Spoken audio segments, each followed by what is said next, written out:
Anthony Anderson says he's very, very upset with something Chris Demm reported 60 days ago. These celebrities taking Ozempic to lose weight. Chris Demm brought it to us first. I'd never heard of it. Okay. And all these celebrities now, and everyone says if a celebrity's lost a ton of weight, it's because they're on Ozempic, which is a medication for type 2 diabetes, which Anthony Anderson has. And now he has trouble getting Ozempic. I can see that. Also, I believe he lost a lot of weight, so I wondered if people were accusing him of that. He has lost a lot of weight. I wonder if Ozempic did contribute to it because he's on it and he looks great. Yeah, he was spotted somewhere. And, of course, they did you know how it is with the celebrity. Mm-hmm. When you're big, they're like, oh, you got to do something. Yeah. And when you lose weight, they go, something's wrong. He's on drugs. So that's what happened to him a few weeks ago. What a great point. You can't win. If you're big, it's like, don't you have any self-control? Yeah. And if you're thin, it's like, what's wrong with you? You're on drugs? Yeah. How vain are you? There is no winning. That's true. There is no winning. Can't win. Not in this life. No. Not today. That's a great point. But he says, I hope this trend will stop. It's creating a shortage for those of us who really need Ozempic, this medication. And it's not for a weight loss issue. It's for our health. But so many celebrities now are the genie's out of the bottle. And when we've discussed it, many people have called saying that, like, my dad was on it and he lost 80 pounds. You know, he needed it, but he lost a ton of weight. It's really true. That, and I saw an interview with Paul Rudd. I really took something from this. Paul Rudd, I like him. He's an actor. He's Ant-Man. I guess that movie's coming out now. I believe shortly. Yes, soon. And he has played a lot of roles, of course, and he's known for being fit and young looking all the time. I saw an interview with him with Willie Geist, and this is what I took from it. At the end, Geist said, you're known as being one of the nicest celebrities in Hollywood, very down to earth and willing to talk with anybody and take a picture. And he said, you know the reason I do that? And the guy said, what is it? He goes, because nobody wants to hang around with an a-hole. And I said, you know, you're exactly right. Who wants to be around a bunch of buttholes? And I took that from Paul Rudd. Now, you'd think I'd know that already. Yeah. But he said it out. You're how many years old? Right, you're right. Nobody wants to be around a bunch of buttholes. It's like I just read that Ashton Kutcher loves texting with fans. So he gives out his texting? Yeah, he gives out a phone number. Now, I think this is the same type thing that I have the phone number. This isn't the Tom Hanks' wife thing, is it, that you got swindled on? What's her name? Rita Wilson. When Tom Hanks was down with COVID, Rita texted me. A caller said, why don't you text Rita Wilson? She gives out her number. I did. And now I get a text from her every so often, but it's not really her. She's just pushing something on you. No, it's just a marketing opportunity. That's correct. But Kutcher says he really does. This is him. He's talking about. He loves texting with fans. So I have two phone numbers. I have one phone number that my wife can get a hold of me in case anything going on. And then I have another phone number that is a phone number that I text with fans on. And that number is 319-519-0576. That's 319-519-0576. 0576, and I use this tool called Community to manage all the inbound messages. There's a lot, so it's kind of hard to respond to all of these texts, but I try to respond to as many as I can. And I reply daily to someone or a few people. All right, so if you want, what a hero. You heard that number. He'll reply to some, as he enjoys talking with fans. Did you write that number down? Did I see you jotting it down? I jotted it down. I'm going to put it in my phone. A Kutcher. A Kutch. Hey, man. You want to play some pickleball this weekend? You like pickleball? How do you feel about pickleball? You like it? Mm-hmm. I'm trying to lose weight. What are you doing? You want to play? You want to play some pickleball? I'm starving myself for money. What are you doing? Beat it. Huh? Where'd you get this number? Do you think he'd respond if I texted him? Just chat. Oh, yeah. Chat with. That's what he's going to do one a day. I mean, how many people do you think message him a day? 10,000? Yeah. But he said he tries to do as many as he can, and he at least does a couple a day. Now, I don't know that I'd get a response, but if you say something witty and fun, you know, people are always saying I say, like, you know, really interesting things. Who says that? I do. About yourself? You know how I'm always kind giving of a-holish, you know how you know how I always like give interesting factoids. Well, yeah, but mostly they're written down by other people. Well, yeah. Like I got some more Super Bowl factoids here coming. They're interesting. Maybe I could text him some of those things. Like Rihanna's the first pregnant performer ever. Yes, there it is. That's right. Mahomes is the first player in history to win multiple championships and multiple league MVPs within his first 6 seasons. So I could text that to Ashton Kutcher, he'd like that. And say, and Paul Rudd's he's a Chiefs fan. So he's I'm sure he's all night. crazy today. Yeah. Patrick Mahomes' weird brother was on the field dancing behind him during interviews. God, maybe the most annoying human in the U.S. People do not like his brother. They really don't. And people don't really like his wife either, do they? They really don't. But he's awesome. I mean, Patrick Mahomes, I hate the Chiefs. I'm a Broncos fan. Hate him. You have to love Patrick Mahomes. I don't think he's taken one misstep in his entire career except for having a goofy brother in life. And an annoying wife. That's it. That's the only missteps that he's had so far. One more note about the Super Bowl here on things that are interesting. They're the favorite next year. The Chiefs are favored to win the Super Bowl next year, which I guess is expected. Yeah. And then second was put the Eagles right back up there. That's generally how these things go, the early polls. But yet, it so rarely works out like that, doesn't it? That the Eagles and Chiefs would meet again. The 49ers are up there, too. And the Bills, which are the final 4 teams in it this year. So, of course, that seems to be the way it happens. No Bengals? Bengals are 5th. No respect on their name? Look, let's see here. Yeah, they're 5th. It's Chiefs, Eagles, 49ers, Bills, Bengals, Cowboys. And then it starts to move down from there. Mm-hmm. The other day, and I always make a Super Bowl prediction in September. I just hang them out there. So let's do it. Now, have I ever gotten even one team right? No. Didn't you get one team right one year? That may have been the first year I did it. I might have put the Chiefs in there. Mm-hmm. And I always say, and I like to say all the off-season stuff, and I give my Super Bowl prediction. We put it in an envelope. We're going to open it today.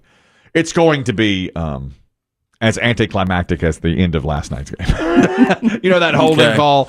It's going to be that anticlimactic. But the other day, I'll just tell you, it hit me out of the blue like a thunderbolt that next year it'll be Bengals Cowboys. And Chris Demm said, you're going to trust Dak Prescott to get there next year. That's tough when you're in the NFC with the 49ers and the Eagles. Can you trust Prescott to get there? Maybe. I mean, the Cowboys were pretty good. He was at the game last night for the Walter Payton Award, and the Eagles fans dutifully booed him. Yeah. That was I saw that moment going always viral. On brand. Yeah. Unnecessary. The man just won the Walter Payton Award. Well, they're not booing Walter.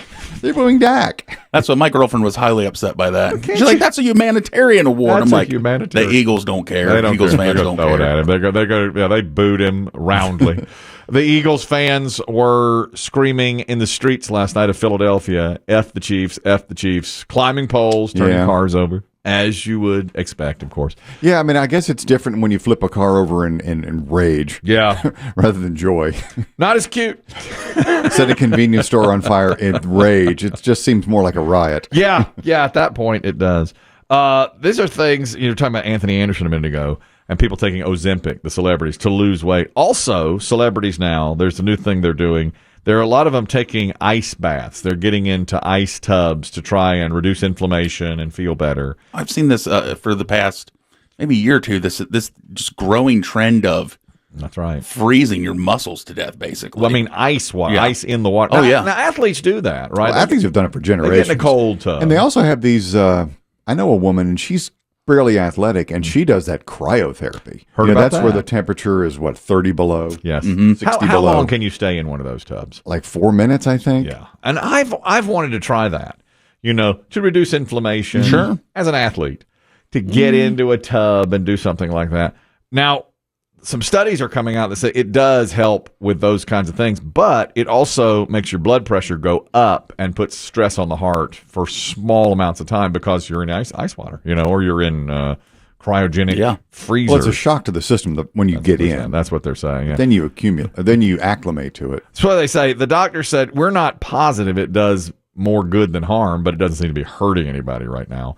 And more, and all these celebrities are doing it. I think, aren't there countries and cultures around the world where people jump in the water regardless, like in Finland or Sweden where it's cold? Well, in those polar plunges. Yeah, but that's just once a year.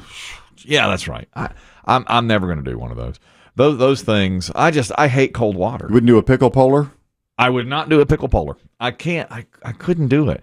It's just too cold for me. I've told you I don't like cold water. Period. Even in the summer, I don't like getting in the pool like in May because the water's too kind of a man, are you? I think we've established that. True, that's fair. I retract the question. Yeah. I'm telling you, I just can't do it. I would never do that. Although I think I would do the cryogenic freezer before I would do the ice. The cold air, not the cold water. I think so. The water is what gets to me. You know? We were in one of the hotels where we stayed over Christmas holiday in France. In France, it had a hot tub. It had a pool outdoors, but it was too cold to swim outdoors. Right. Yeah. Even though it was heated. Yeah. Had an outdoor pool. Had hot tub, had sauna, which of course is the dry heat. Yeah. And right next door was the cryo room. I thought about going in, but I did not. I probably should have because it was right there. Yeah, why not try? I would try that for sure. But the rules are, I mean, they had a list of rules. I bet they did. In English. I bet they did. Oh, they don't want to be wandering in there. I'm sure they did. Yeah. Getting stuck. There was a woman that went viral last week. She did a polar plunge and hated it. In the middle of it, she was mic'd up, and the microphone, the water got into it, so the audio changes. But she was jumping in and.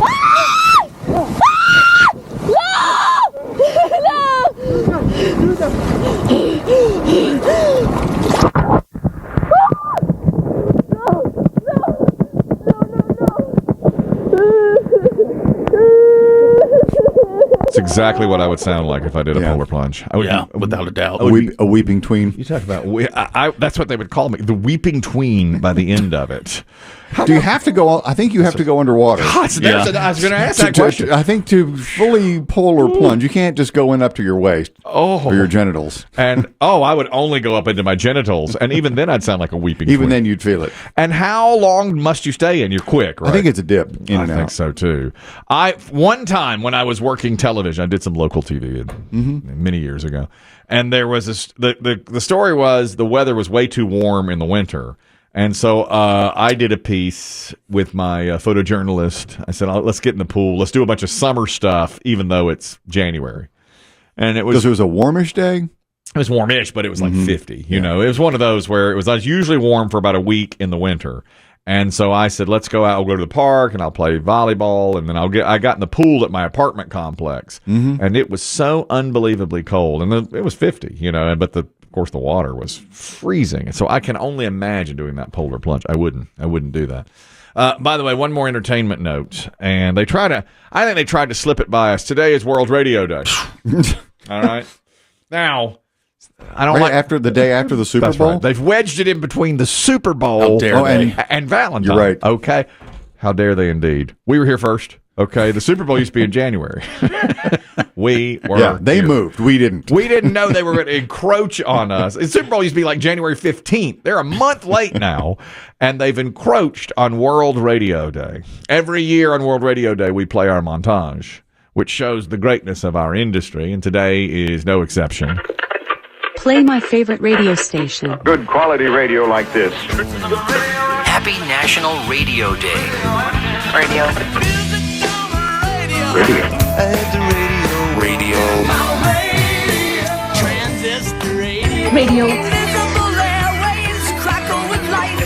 Just listen to the DJs on the radio station. Yeah, maybe turn the radio up.